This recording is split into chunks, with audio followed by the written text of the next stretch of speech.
Olá pessoal, tudo bem? Pessoal, eu quero hoje trazer uma reflexão, um exame, né, da Epístola de Hebreus no capítulo 4, que vai do verso 1 ao 11, né, uma reflexão que fale sobre o sábado, né, o que o sábado ele significa para aqueles que creem no Senhor Jesus Cristo. Né. Nós temos sim uma explicação para o sábado, né, e aqui eu quero aprender também com vocês, quero compartilhar conhecimento, né, aprender. Eu espero que vocês comentem no que vocês acharem também no vídeo, né, para que nós possamos criar, quem sabe, né, um canal de estudo, um canal de comunicação, um canal onde possamos ter um link, né, um vínculo de aprendizado, de comunhão. E essa é a minha intenção, né, porque também quero aprender com vocês, tá bom? Então, eu vou ler aqui a Epístola dos Hebreus, no capítulo 4, que vai do verso 1 a 11, que diz assim: Temamos, pois, que porventura deixada a promessa de entrar no seu repouso, pareça que algum de vós fica para trás. Porque também a nós foram pregadas as boas novas como a eles, mas a palavra da pregação nada lhes aproveitou, porquanto não estava misturada com a fé naqueles que a ouviram. Porque nós, os que temos crido, entramos no repouso, tal como disse. Assim jurei na minha ira que não entrarão no meu repouso, embora as suas obras estivessem acabadas desde a fundação do mundo. Porque em certo lugar disse assim do dia sétimo: E repousou Deus de todas as suas obras no sétimo dia. E outra vez neste lugar não entrarão no meu repouso. Visto, pois, que resta que alguns entrem nele e que aqueles a quem primeiro foram pregadas as boas novas não entraram por causa da desobediência. Determina outra vez em certo dia, hoje dizendo por Davi muito tempo depois, como está dito: Hoje, se ouvirdes a sua voz, não endureçais os vossos corações. Porque se Josué lhes houvesse dado repouso, não falaria depois disso de outro dia. Portanto, resta ainda um repouso para o povo de Deus. Porque aquele que entrou no seu repouso, ele próprio repousou de suas obras, como Deus das suas.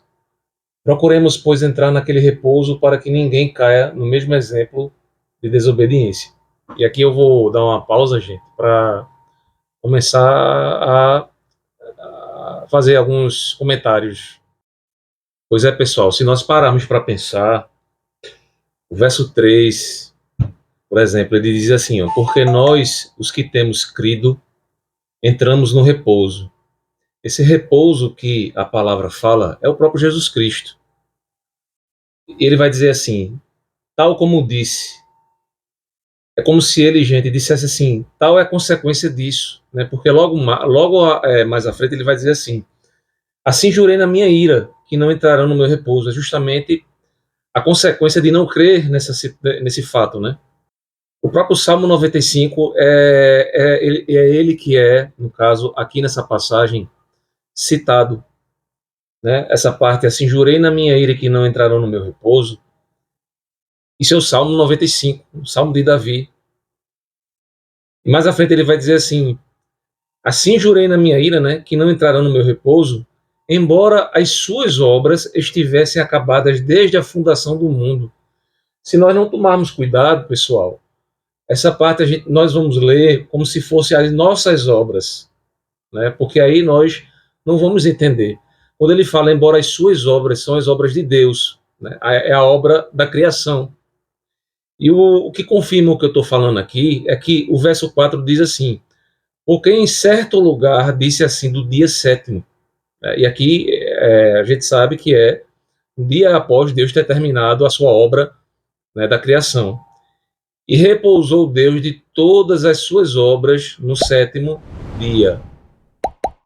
Aqui, pessoal, já me antecedendo, o autor da epístola, ele faz aqui uma analogia do repouso, né? Ou seja, ele faz uma analogia do sábado aqui.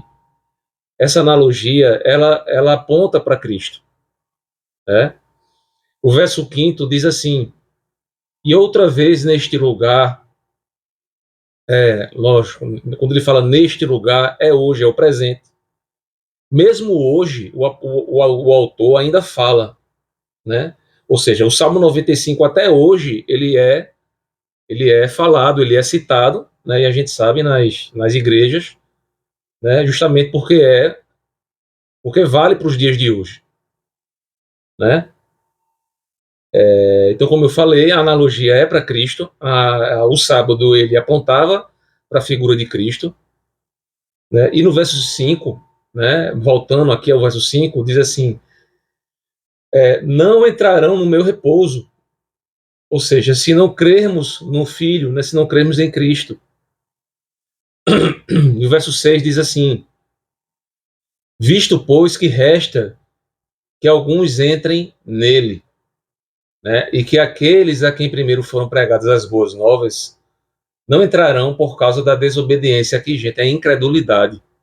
O pessoal, os hebreus, né, os israelitas, quando saíram, a gente sabe, né, do Egito, muitos deles pereceram no deserto por conta da incredulidade, por acreditarem, né, que por estarem naquele período, né, passando por tanta dificuldade, aquela não era a vontade de Deus, né, e que a promessa da terra prometida era mera ilusão. Muitos passaram, né, a gente sabe, acreditar nisso, não é à toa que fizeram um bezerro de ouro no deserto e ali caíram pela mão de Moisés, né, e pela mão de Deus.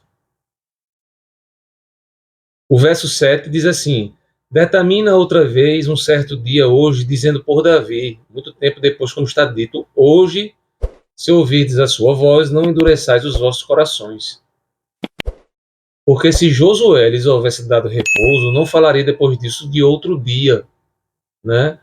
Aqui confirma o que eu tinha dito a vocês, assim, que o repouso anterior, né, ou seja, o sábado, ele era uma sombra do que viria, né? Ou seja, o sábado direcionava para Cristo, apontava para Cristo. E aí ele vai continuar aqui, ó, no verso 9: portanto, resta ainda um repouso para o povo de Deus, mais uma vez, confirmando a figura de Cristo.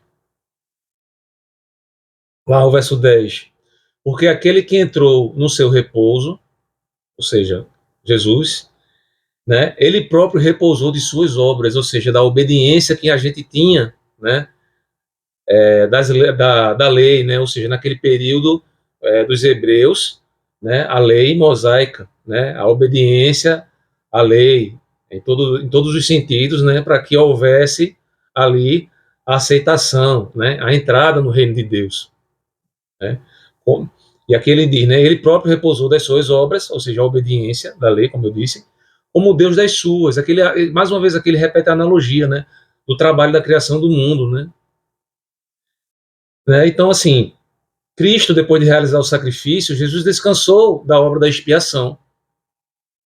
Mais uma analogia, né? Porque não havia mais nada a ser feito por nós. Nunca mais. Por causa do que Jesus fez, não temos mais que trabalhar para guardar a lei, né? A fim de podermos ser justificados aos olhos de Deus. Jesus foi enviado para que possamos descansar em Deus e na salvação que ele providenciou. Procuremos, pois, entrar naquele repouso, né, que é o verso 11.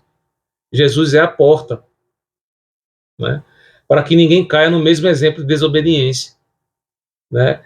É, na Epístola de João, no verso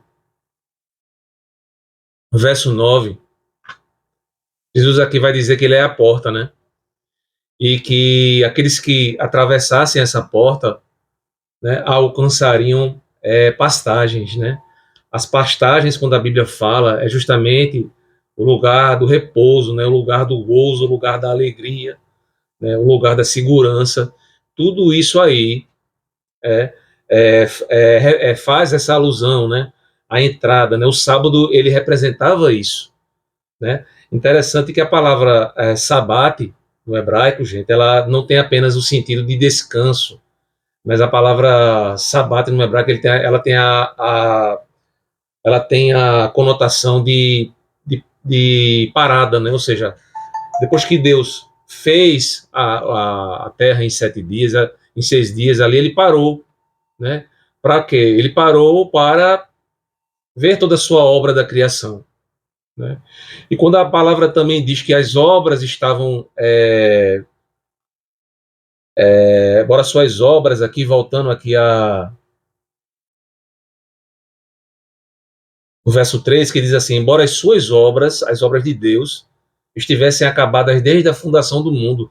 Aqui também, gente, significa que o plano da salvação, né, que representava ali, se consumava ali no sábado, ou seja, Deus quando criou, né, todo mundo, né, ali ele parou, né, e observou ali a obra da sua criação, né?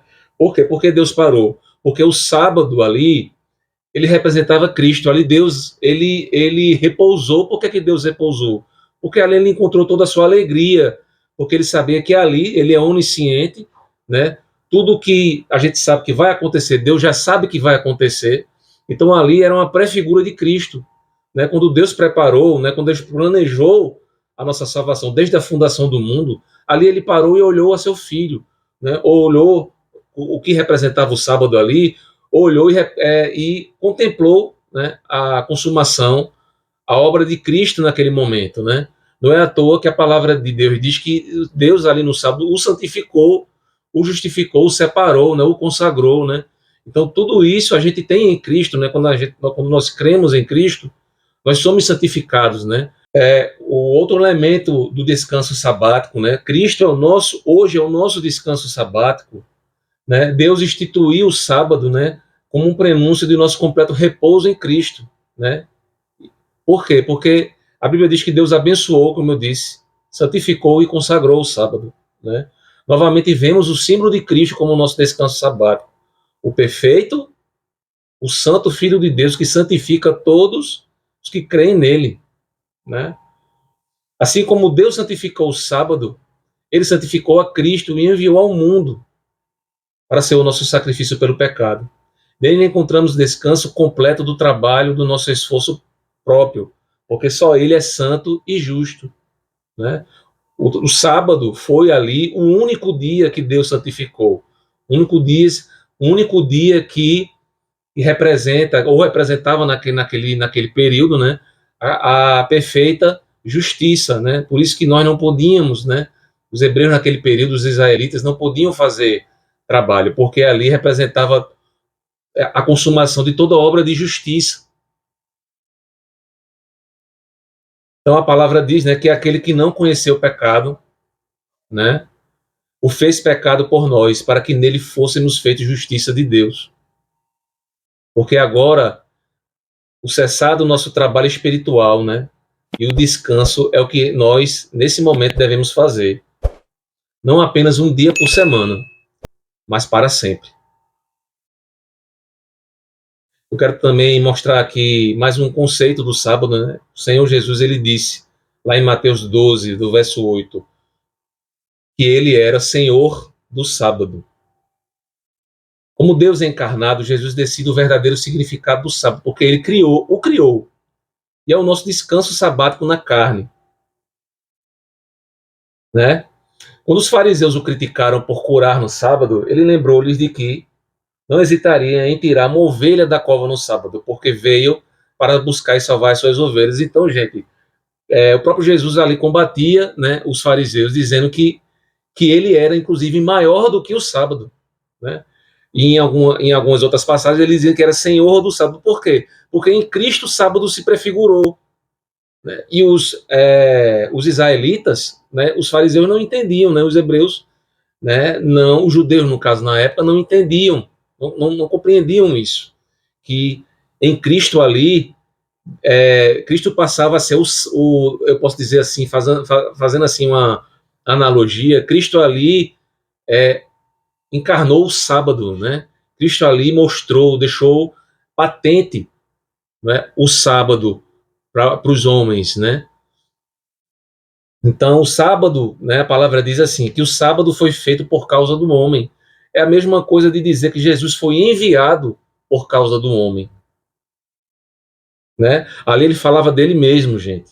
Ele fazia, apontava, porque Cristo, como falava por parábolas, muitas vezes ele falava, mas indiretamente estava apontando para ele, né? O descanso sabático foi instituído para aliviar o homem dos seus trabalhos, assim como ele veio nos aliviar de nossas tentativas de alcançar a salvação pelas obras.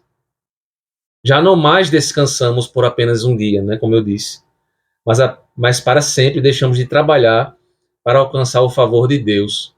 Jesus é o nosso descanso das obras agora, assim como é a porta para o céu, onde descansaremos nele para sempre.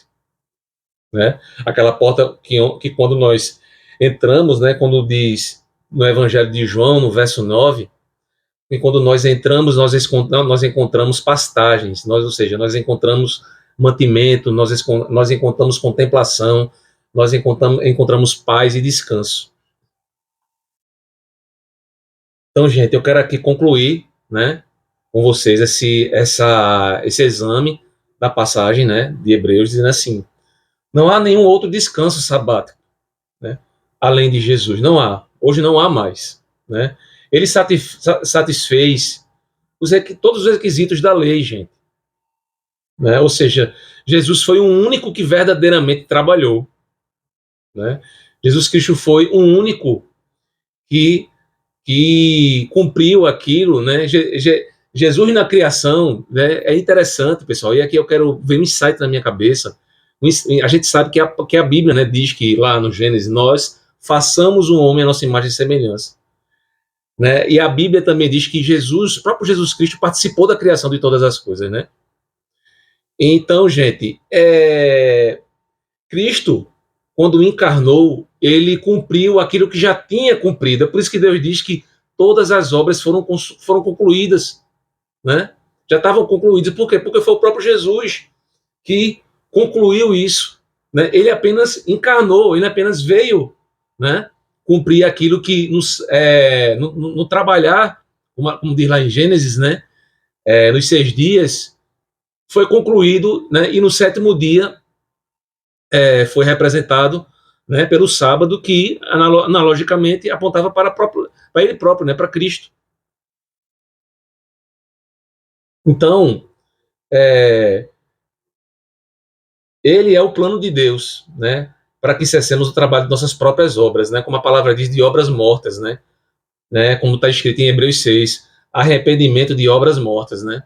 Então, pessoal, quando Jesus, eu creio, gente, aqui vem mais um insight, que Cristo era o único, porque ele foi o único capaz de cumprir toda a lei, né, e fazer o seu sacrifício, o seu único aceitável a nós, porque ele próprio participou disso na própria criação do mundo.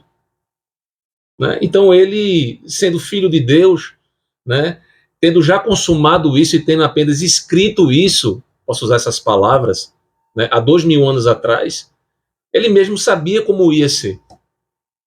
Né? Não é à toa que aqui numa passagem, né, lá da oração sacerdotal, ele diz: Senhor, glorifica-me com aquela glória que eu tinha contigo, né, na criação do mundo. Né? Então, Jesus Cristo, ele lutava ali, né?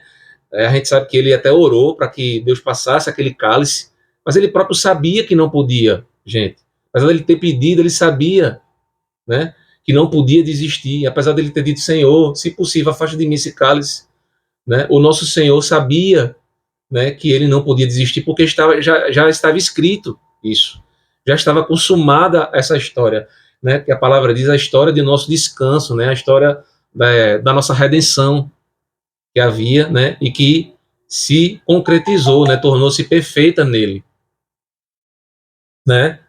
Então, gente, eu creio naquilo que a Bíblia diz, né, o Novo Testamento é a carta à igreja, né, é a revelação, é a dispensação para nós que cremos em Cristo, né, e que somos pedras vivas, que somos dito igreja, né, somos parte do corpo do Senhor Jesus Cristo, né.